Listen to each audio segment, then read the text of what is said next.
दोस्तों, आज हिंदी में जितनी दुनिया है उनके उच्चारण स्थान पर प्रकाश डालते हैं। हालांकि इसका वीडियो मैंने पहले बनाया था, लेकिन वॉइस प्रॉब्लम होने के कारण बच्चों की डिमांड थी कि सर आप इसको दोबारा रिप्रेजेंट कर दें। हालांकि वो पुराने वीडियो में प्ले लिस्ट में वो वीडियो है आपके पास, उसकी इमेज भी है, लेकिन हम उसी को दोबारा नए तरीके समझा दे रहे हैं, जिससे क्योंकि हिंदी के एग्ज़ाम में चाहे टेट का एग्ज़ाम हो चाहे सीटेट का एग्ज़ाम हो, इससे क्वेश्चन आते हैं। ढेर सारी किताबों में दिया है, लेकिन उसको समझना कैसे है ये थोड़ा इम्पोर्टेंट था। आइए इसकी हम आउटलाइन बना करके समझा देते हैं। इमेज आपके सामने। ध्वनियों का उच्चारण स्थान बिल्कुल वैसे जैसे एक वाद्य यंत्र होता है, जैसे हारमोनियम होता है, उसमें हर सुर अपनी जगह पे फिक्स है। हम सही तरीके से उसको बजाते हैं, सही तरीके से प्रयास करते हैं तो ध्वनियाँ टकरा के बाहर निकलती हैं। ऐसे ही हमारा शरीर भी एक वाद्य यंत्र के समान है। जब इसमें प्राणवायु आती और जाती है तो ध्वनियाँ अंदर से निकलती हैं, कंठ तालु से टकरा करके बाहर की ओर प्रवेश करती हैं। और इस आधार पर अगर हमारे शरीर में कोई दोष नहीं है, जीभ सही है, गला सही है, तो सही उच्चारण निकलेगा। हारमोनियम कितनी भी अच्छी हो, उसका तार टूटा है, लकड़ी फटी है, तो हम लाख सुर बजाएं उतना अच्छा नहीं आएगा, क्योंकि उसमें दोष होता है। ऐसे ही जिनके ओंठ कटे होते हैं, जिनकी जीभ कटी होती है, वो सही तरीके से तालब और मूर्धन्य ध्वनियाँ नहीं बोल पाते। तो इस आधार पर हमारा जो प्राणायाम है, शरीर विज्ञान है, उसी के तरीके से इस अध्याय को रखा गया। क्वेश्चन इसमें अच्छे अच्छे आते हैं कि कौन सी ध्वनि अघोष है, कौन सी सघोष है, कौन सी अल्प प्राण है और कौन सी महाप्राण है। तो ध्वनियों के उच्चारण स्थान में सबसे पहले हम शुरू करते हैं स्वर ध्वनियाँ। स्वर ध्वनियों में जितने भी ध्वनियाँ हैं तो आ और आ एक ही परिवार के हैं। ये कंठब्ध ध्वनियाँ हैं। आ के बाद आती है ई, छोटी और बड़ी ई, ये आपकी तालब ध्वनियाँ हैं। ऊ, छोटा ऊ और बड़ा ऊ, ये आपकी ओष्ठ ध्वनियाँ हैं। आगे बढ़ते हैं ए और ए। आ ई से ए बनता है, तो आ ई से ए बनता है, तो इस आधार पर कंठ और तालब मोड़ देंगे, मिला देंगे, तो ए कंठ तालब ध्वनि हो जाएगी, क्योंकि आ कंठ का है, ई तालु की है, दोनों को मिलेंगे तो ए बनेगा। तो इस तरीके से ए और बड़ा ए कंठ तालब उच्चारण स्थान से निकलती है। ऐसे ही आ ऊ से ओ बनता है, ओ का बड़ा भाई औ होता है, तो ओ और औ ये कंठोष्ठ ध्वनियाँ हैं। कंठ और ओष्ठ बराबर कंठोष्ठ। ये आपका स्वर का उच्चारण स्थान हो गया। अब बात करते हैं स्वर में, इनको बोलने में कंपन कितना लगता है और ताकत कितनी लगती है, एनर्जी कितनी लगती है। एक बात यहाँ ये नोट करनी है, उच्चारण स्थान के आधार पर ध्वनियों के अपने अपने उच्चारण स्थान हैं, लेकिन जब इनको हम बोलते हैं तो एनर्जी के आधार पर सभी ध्वनियाँ दो प्रकार की होती हैं, अल्प प्राण और महाप्राण। जिनमें एनर्जी कम लगती है हम आसानी से बोल लेते हैं, वो अल्प प्राण। जिसमें एनर्जी ज़्यादा लगती है वो महाप्राण। सारे स्वर अल्प प्राण ध्वनियाँ हैं, जिनको बहुत आसानी से हम बोल लेते हैं। आ ई ए ओ औ।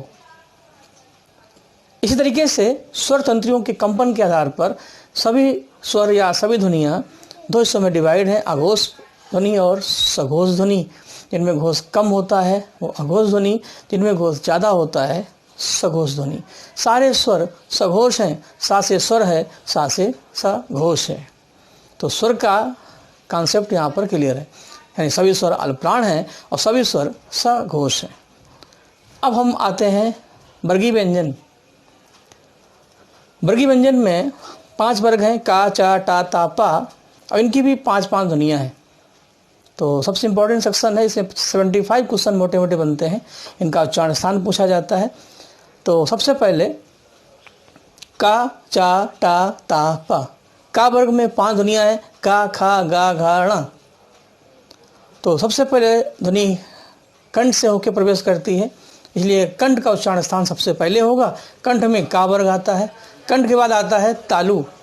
जीभ तालु से जब टकराती है, चिपकती है, तो चा वर्ग निकलता है। चा से चिपचिपाहट। जैसे ये आपका तालु है, जीभ में फेविकोल लगा दें और इसको ऊपर ले जाएं तो चा, फिर छा। तो आप चा को बोलेंगे तो आपको ऐसा लगेगा जैसे जीभ को चा और छा छुड़ा रहे हो, इसलिए चपचपाहट यहाँ पर दिखती है। चा, छा, जा, झा, ञा। अगला उच्चारण स्थान होता है मूर्धन्य का। मूर्धा आपका ये पॉइंट है जहाँ जीभ सीधे सेंटर पे टकराती है और जैसे स्कूल में घंटा होता है, हम बीच में अगर घंटी बजाते हैं तो निकलता है टन। आपकी जीभ जब मुर्दा पे टकराएगी तो मुर्दन दुनिया निकलेंगी। और भरोसा विश्वास नहीं है तो आप बैठे बैठे बोलिए टा, ठ, ड, ढ, ण। तो इसमें टा से टनटनाहट है और ठा से ठनठनाहट है। तो ये मूर्धन दुनिया है। इसके बाद आते हैं आपके दांत। जीभ का दांत से जब टच होता है तो ता वर्ग निकलता है, ता, था, दा, धा और न। तो ता बोलेंगे तो देखेंगे जीभ दांत को टच करती है। इसलिए जिनके दांत नहीं है, जिनकी पतीसी बाहर है, जिनका सन्नाटा है, तो लाख वो प्रयास करें ता नहीं बोल पाएंगे क्योंकि उनका सिस्टम खाली है। ऐसे था। अंत में आते हैं ओंठ। ओंठों के खुलने और बंद होने से पा वर्ग निकलता है, पा, फा, बा, भा और मा। तो ये आपके 5 उच्चारण स्थान है। तो क्रम याद रखने के लिए सबसे पहले होगा कंठ, तालु, मूर्धा, दंत, ओष्ठ। पांचों को एक साथ लिखेंगे तो बनेगा कंता, मुंह धो। कंता बासी और फेस।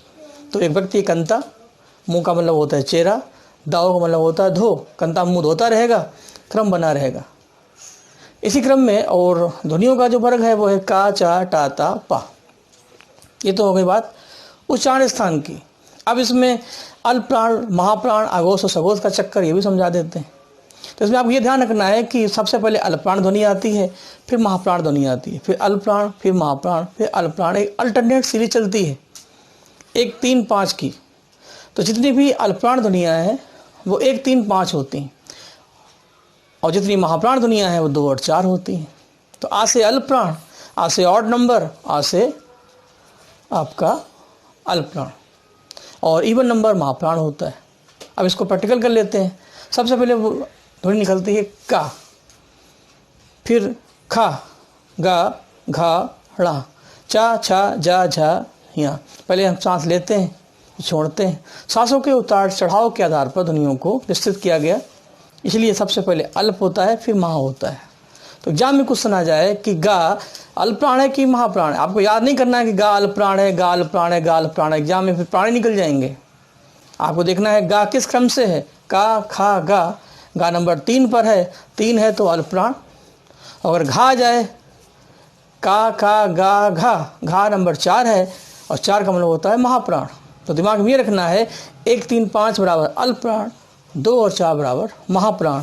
कोई भी ध्वनि है, जैसे आ जाए हम कहें जा, जा से जहाज, तो चा, छा, जा नंबर 3 पर है, 3 पर है तो अल्प प्राण। ये हो गया श्वास के आधार पर ध्वनियों का विभाजन।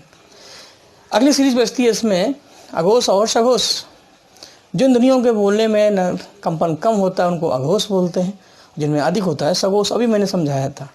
तो वर्गीय व्यंजन में पहला और दूसरा वर्ण आघोष होता है, पीछे की तीनों ध्वनियाँ सघोष होती हैं। यानी क्रम बनेगा अल्प प्राण 1, 3, 5, महाप्राण 2 और 4, अघोष 1, 2 और सघोष 3, 4, 5। इसको बोल के मैं समझाता हूँ, क्योंकि ना हम भाषा वैज्ञानिक हैं ना आप हैं, हम लोग कंपटीशन में हैं। तो एग्जाम में वहाँ आपको गा के नहीं बोलना है, बस आए और समझना है। तो रीजनिंग का फ्लेवर दिमाग में रखिए। फिर भी एक ट्राई लेते हैं, जैसे का, ख, ये घोष है। इसके बाद ग, घ, ण, चा, छ, ज, झ, य।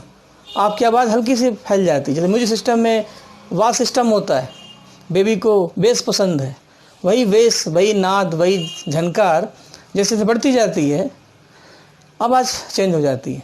तो पहला दूसरा अघोष है, बाकी सब सघोष है। तो वही ध्वनि क्रम के अनुसार बदल जाती है। जैसे अगर हम कहें घा, तो घा अघोष है कि सघोष है, तो का, खा, गा, घा नंबर 4 है तो सघोष है, और नंबर 4 है तो महाप्राण है। इस आधार पर एक ही ध्वनि से कई क्वेश्चन बनते हैं। जब आप इसको समझ लेंगे अच्छी तरीके से तो हमको नहीं लगता कि आपका गलत होगा। हर वर्ग का 5वां वर्ण होता है वो नासिक की व्यंजन होता है, अनुनासिक होता है। वायु नाक से होते हुए बाहर प्रवेश करती है। तो पंचम वर्ण पंचमाक्षर नासिक या अनुनासिक होता है, ये भी आपको पता है। तो कौन कौन से नासिक व्यंजन हैं, कौन से नहीं हैं, ये भी देख लीजिएगा। इतना करने के बाद अब बारी आती है अंतस्थ व्यंजन और उष्ण व्यंजन की। अंतस्थ व्यंजन और उष्ण व्यंजन में या, रा और शा ये आपके तालव्य व्यंजन है, या और रा और शा। इसमें जीभ तालु को स्पर्श करती है। ला और शा, जो सा का मतलब है सुनील, और या रा ला, ला और शा, ये दोनों ध्वनियाँ आपकी दंतमूल या कह सकते हैं दंतमूल ध्वनियाँ है, क्योंकि इसमें जीभ आपकी दांत और मुसुड़ा दोनों को स्पर्श करती है। दंत ध्वनियाँ देखिए अलग हैं। जो दंत ध्वनियाँ हैं उसमें आपका ता वर्ग आता है, जिसमें जीभ डायरेक्ट दांत से टच करती है। लेकिन जब जीभ दांत और मसूड़ा दोनों को टच करती है तो उसको बोलते हैं दंत मूल यानी मसूड़ा व्यंजन। इसी को बोलते हैं वधिष्ठ व्यंजन, लेकिन इसका बेस है दंत मूल। तो ला और शा, सा का मतलब है सा से सुनील, हमारा वाला ये आपका दंत मूल है। या रा ला वाह, अब बा बचता है। वाह आपका दंतोष्ठ है। देखिए दो बा है, बकरी वाला जो बा है वो ओष्ठ व्यंजन है, और दंतोष्ठ बा आपका वी फॉर वाह, जैसे इंग्लिश में यूबी वाली भी और एबी वाली भी है, तो यही फार्मूला यहाँ पर भी लागू होता है। तो बा दंतोष्ठ व्यंजन है और बा ओष्ठ व्यंजन है। अब या रा ला और हा बचता है, इधर हो गया या रा ला वाह और शा सा शा हा, तीन शा है। इसके बाद आता है शा से षटकोण, ये आपका मूर्धन्य व्यंजन है।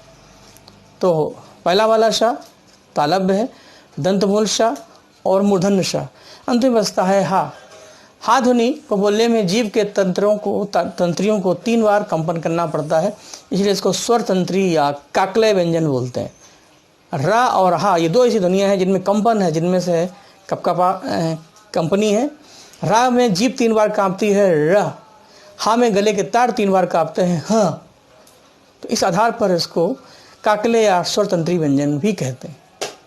ध्वनियाँ बेसिकली यही है, लेकिन इनके भी अपने कई सब प्रकार हैं। जैसे स्पर्श व्यंजन में का चा टा ता पा 5 वर्ग आते हैं, लेकिन जो चा वर्ग है इसको स्पर्श संघर्षी व्यंजन भी कहते हैं। स्पर्श व्यंजन तो है ही, क्योंकि जीभ तालु को स्पर्श करती है, लेकिन स्पर्शी में भी ये संघर्षी है, क्योंकि इसको बोलने में काफ़ी मेहनत पड़ती है, काफ़ी ऊर्जा निकलती है। ऐसे रा में क्यों कंपन होता है, तो रा को हम प्रकंपित या लुंठित व्यंजन कहते हैं। वैसे देखा जाए तो या रा ला वा अंतस्थ व्यंजन है और शाह सा शाहा उष्म व्यंजन है। लेकिन अगर रा अलग से पूछा जाए तो ये प्रकंपित या लुंठित है, हा काकले है, चा वर्ग स्पर्श संघर्षी है, दो ध्वनियाँ उच्छिप्त भी हैं। जीभ जब तालु पर आकर के नीचे गिरती है तो डा और ढा दो ध्वनियाँ बनती हैं, तो डा और ढा उच्छिप्त ध्वनियाँ हैं। तो ये इनका एक अपना वर्गीकरण है। एक दो पॉइंट अगर बाय द वे मिस भी हो जाते हैं तो बेस आपका लगभग क्लियर है। हमारा काम था चीज़ों को समझाना कि क्वेश्चन स्वर से आए तो कैसे निकालें। तो आपको यहाँ पर ये ध्यान रखना है उच्चारण स्थान के आधार पर कौन सी ध्वनि कहाँ से उत्पन्न होती है ये देखना है।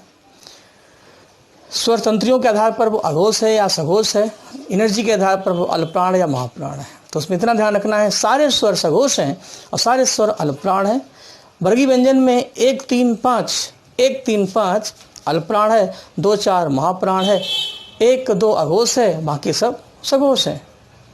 और अंतस्थ और उष्म व्यंजन में भी बता दूं, आ से अंतस्थ आ से अल्पप्राण, आ से अंतस्थ आ से अल्पप्राण। तो अंतस्थ ध्वनियाँ अल्पप्राण होती हैं तो उष्म ध्वनियाँ महाप्राण होती हैं, ये भी बहुत क्लियर है। महाप्राण मतलब होता है ताकत ज़्यादा रखना, तो उष्म ध्वनियाँ महाप्राण, अंतस्थ ध्वनियाँ अल्पप्राण। अब अघोष और सघोष बचता है, तो 8 ध्वनियों में तीनों शा शा शा शा, तीनों सा अघोष हैं, शेष सब सघोष हैं।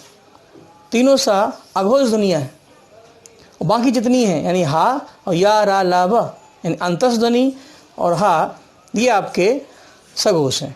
तो इसको याद रखने का यही तरीका है, आ से अंतस्थ आ से अल्प, उष्म ध्वनियाँ महाप्राण हैं, तीनों सा अघोष हैं, बाकी सब सघोष हैं। इतनी बातें इसमें मुझे शेयर करनी थी। इसी उम्मीद के साथ आगे मिलते हैं। नमस्कार।